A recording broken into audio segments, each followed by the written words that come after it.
Much out to the family, much out to the tribe. Be sure to like, share, and subscribe.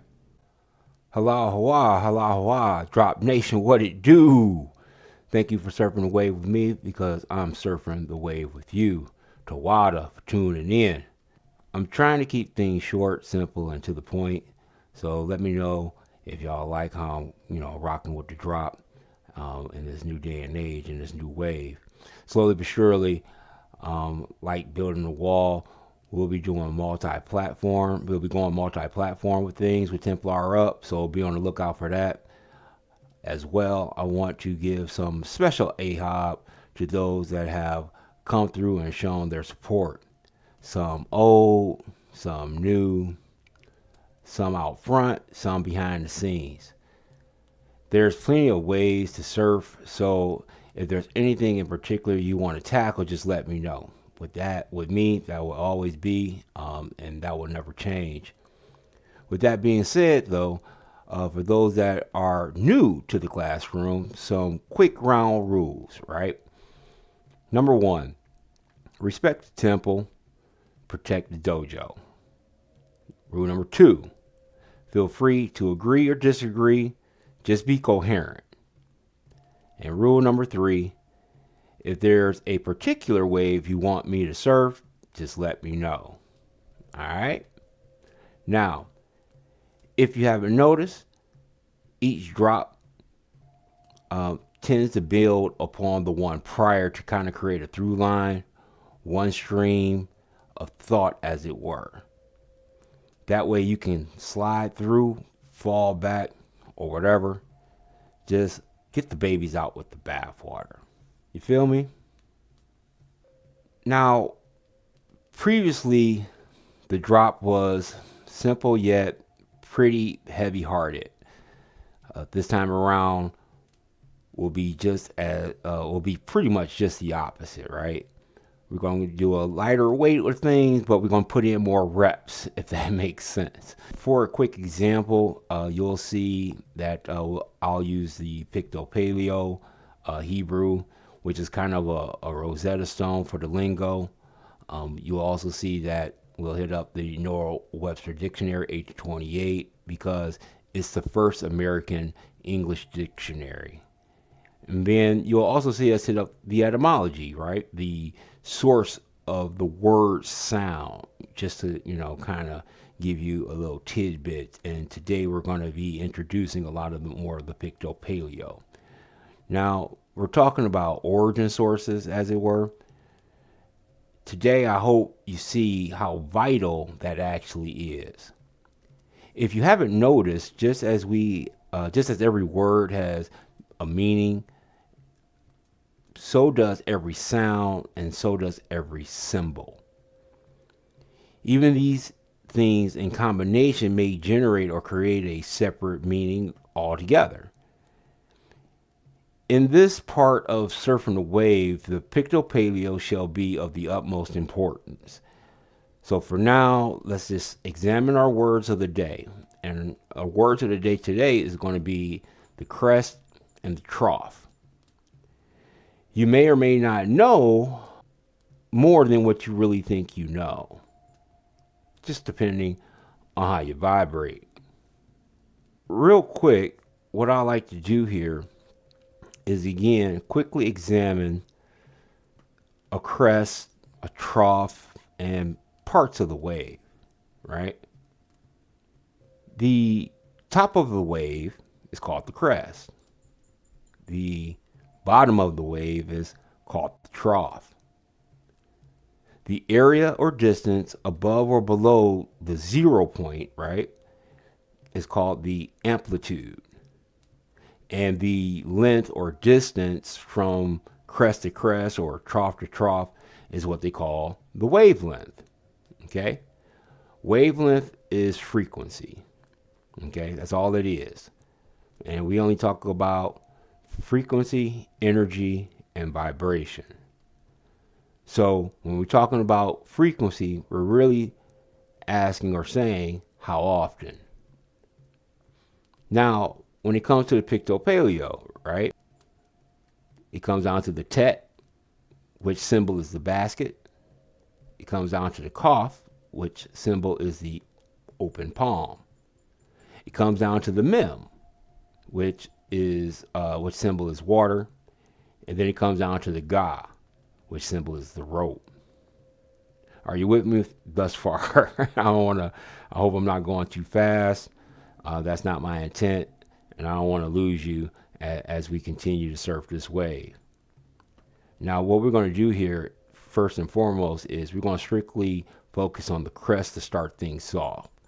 This typically is where we would, pull out the Noah's Webster Dictionary, 1828, for the original American definitions. However, this time around, instead, we'll look at the most recent definition of words, the words that you will typically find with a quick Google search or chat GBT or what have you. And you're going to notice unfortunately, a oversimplification, of these words. Now, before we get too deep into it, I want to just kind of highlight some things here, right? When it comes down to the definition, picto-paleo. For those that have been rocking with me, I'm really big on a few things in particular, and one of those things being the timelines. And I just wanted to kind of point out to you, when you read these entries, you know what you're looking at. So you'll notice that it says here early 14th century. So that is really a code of how to navigate information or navigate the period in time. And then you'll notice here, that when I say 14th century, they're talking about from basically 1301 to 1400. What a lot of people forget here is that the double zeros at the end of a century is actually the ending of that century, and the beginning of the new century begins with the 01, right? Because it's all about zeros and ones. And then you'll notice here it says 12th century. But I want you to also to pay attention to the phrasing of words as well. So you'll have old, you'll have modern. You see what I'm saying? You'll have late. So those word associations is very similar to your early, your mid, and what have you. And typically speaking, those are broken down into like 3.5. Well, actually, 33 and a third. Excuse me. So your early is the first 33 and a third years. Your mid would be the next 33 and a third, and then your late would be your final 33 and a third. Okay. So when it comes down to a crest, is the highest part of a helmet. In the kind of extended sense, it says that it's the tuft or a tuft-like growth on the top of an animal's head, or comb. And some of y'all need to comb y'all heads out here. Grab a brush, something. I understand we're trying to go natural, but that don't mean y'all can't get your hair did. Right? And then we're talking about pretty much, for the lack of a better term, your hair. Okay? Now, it was always used for crest of a cock or the upright ornaments of a helmet. According to Watkins, it's said to be an extended form of the Piroot star SKER, in the second meaning to turn, bend. All right. Pay attention that the tuft of an animal sense is from the late 14th century. So what are we talking about? That means it's we're talking about the 1300s. And again, remember what I said about late. So it's not until you get to about 1366, 67, right, that this starts to really transform and kick in. And around that same period of time, the meaning has also evolved to mean the highest point or the highest part of a hill or mountain range. Do you follow? Now, why does that matter? because in the Picto-Paleo, we're talking about the kaf, the open hand, meaning to bend, open, allow, tame. In a lot of Native American, not just indigenous, you'll see them when they're going, hey ya, hey ya, hey ya, hey ya, and they'll have their arm up to their head with their open palm, right? And the other arm will be laid back, also open. And there'll be a switching, a back and forth as they proceed to do the dance, right?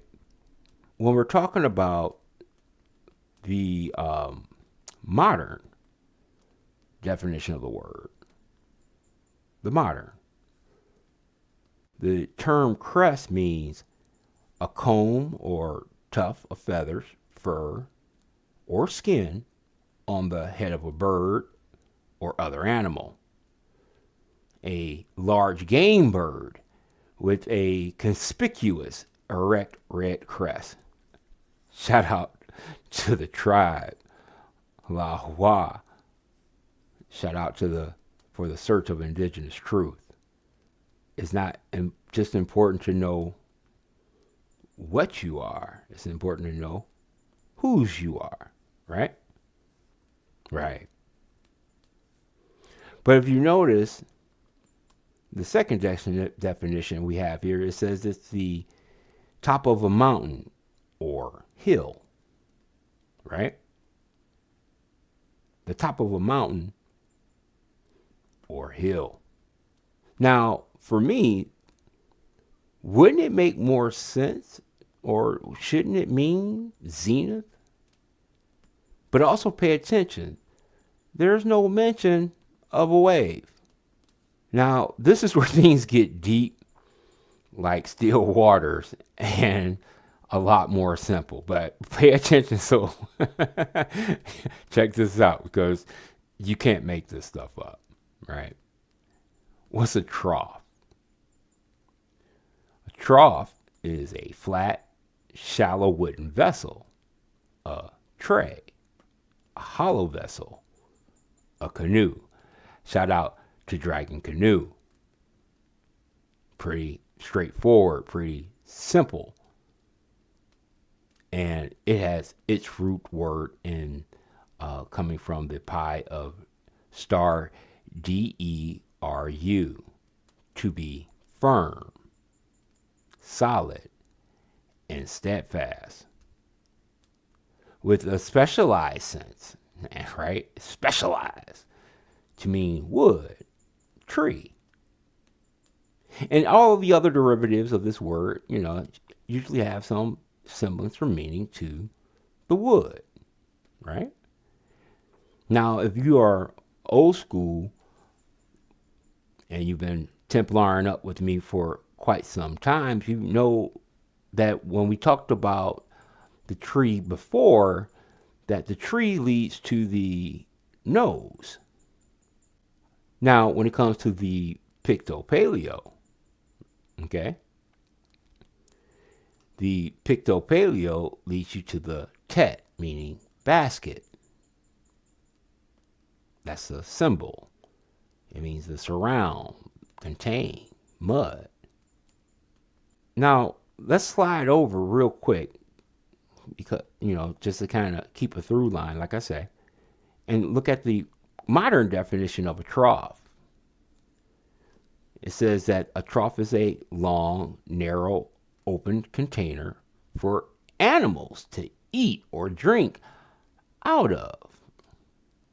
Okay, well, that's kind of strange, because when it comes down to a trough, right, in the etymology of the word, it says that the star DERU, right, means to be firm, solid, and steadfast. And one of the things that I've noticed when dealing with a lot of these studies, whether it be with the tribe, whether it be with the family members, or with others, is the quick use of words that are good enough, but we really not certain what those words really mean. And steadfast was one of those words. But steadfast means unshakable, stubborn, resolute. It means firm and fixed in, right? Now, have you ever been on a canoe? Have you ever been on a kayak? Have you ever been on a small quote unquote boat? It's funny because if you have been, you know, when you are in it correctly, it is smooth, right? But if you are in it incorrectly, it gets to wobbling back and forth. You don't want to tip the canoe, as it were, right? You don't want to turn over the basket. But I want you to pay close attention to the similar words that are used here as far as what's in the Picto-Paleo that the star DERU forms all or part of. You know, it forms all of a part of Dante, like Dante's Inferno. It forms all of a part of Druid. Shout out to the Picts. But it also forms duration, shelter, tree, truce, true. Be tried in what? True. And it also means truce, as in a peace treaty, right? Agreeing to certain terms and conditions. Now, this is where the hijack is never late, but the search for indigenous truth is always, always right on time. So let's take a look at the modern, right?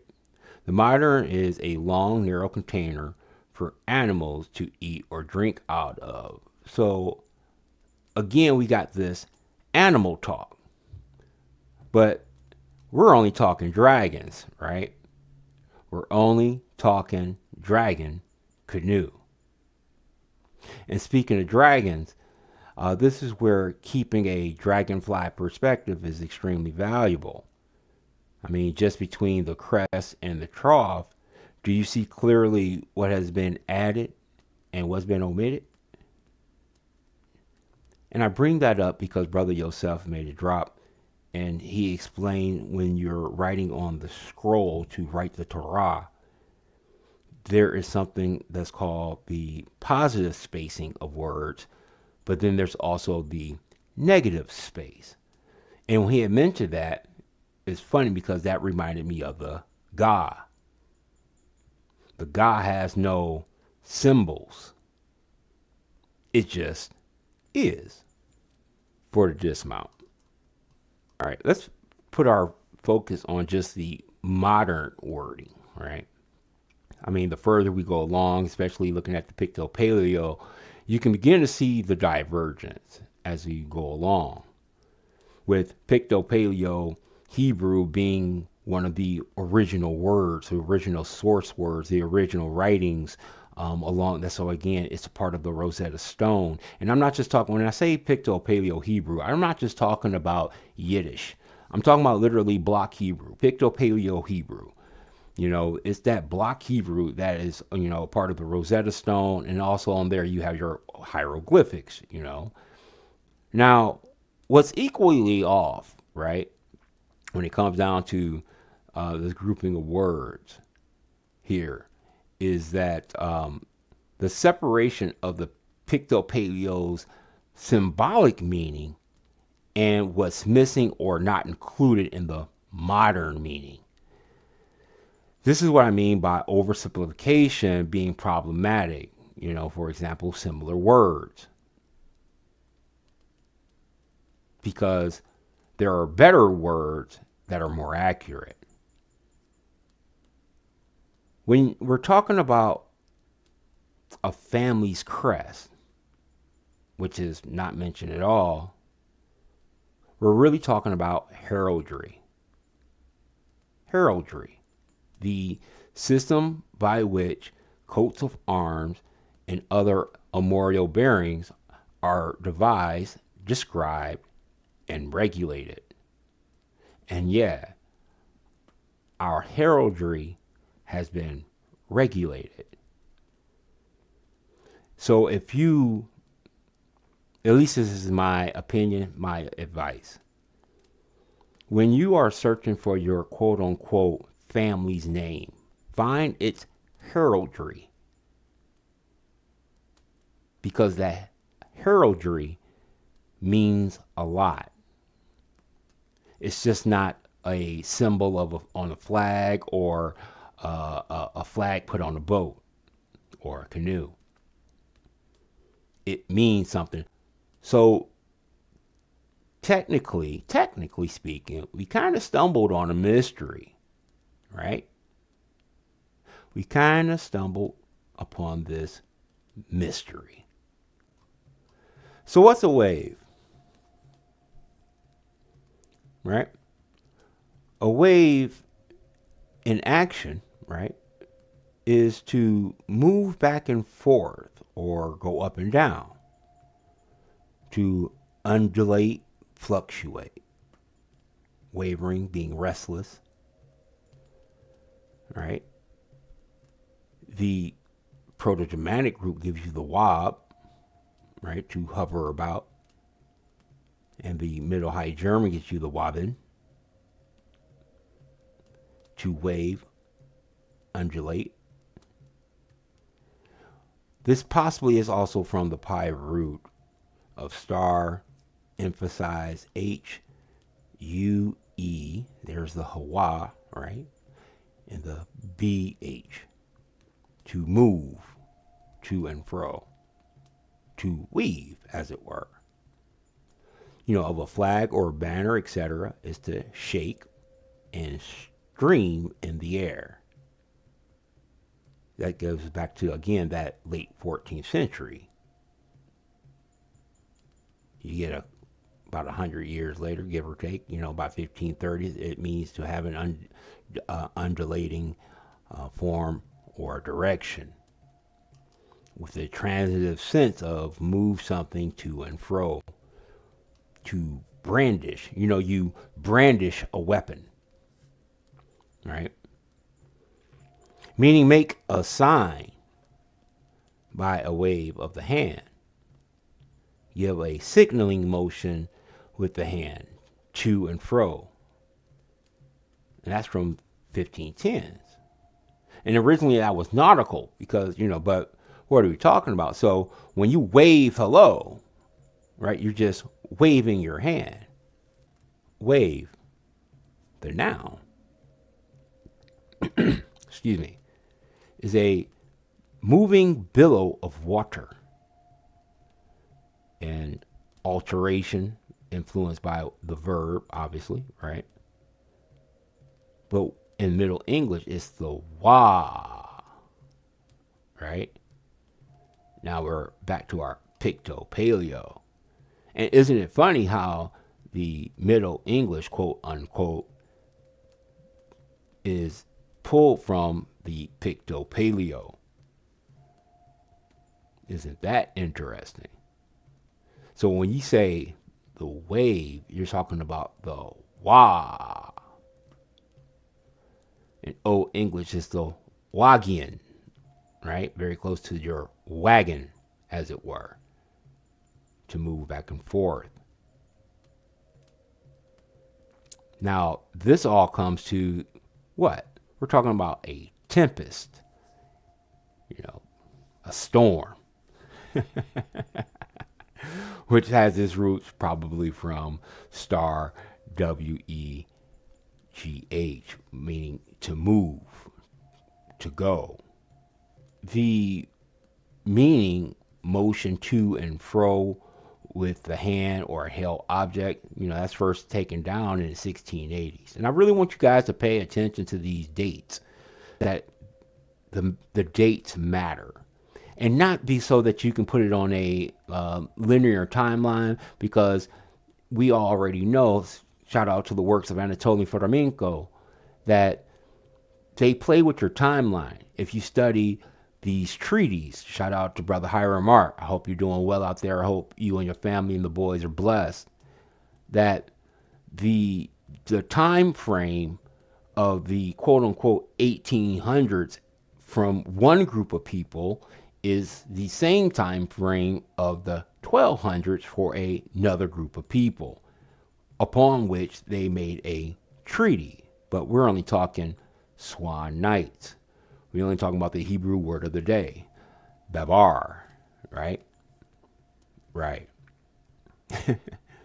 So again, the sense of surface in the form of a ridge or a trough is by 1540s.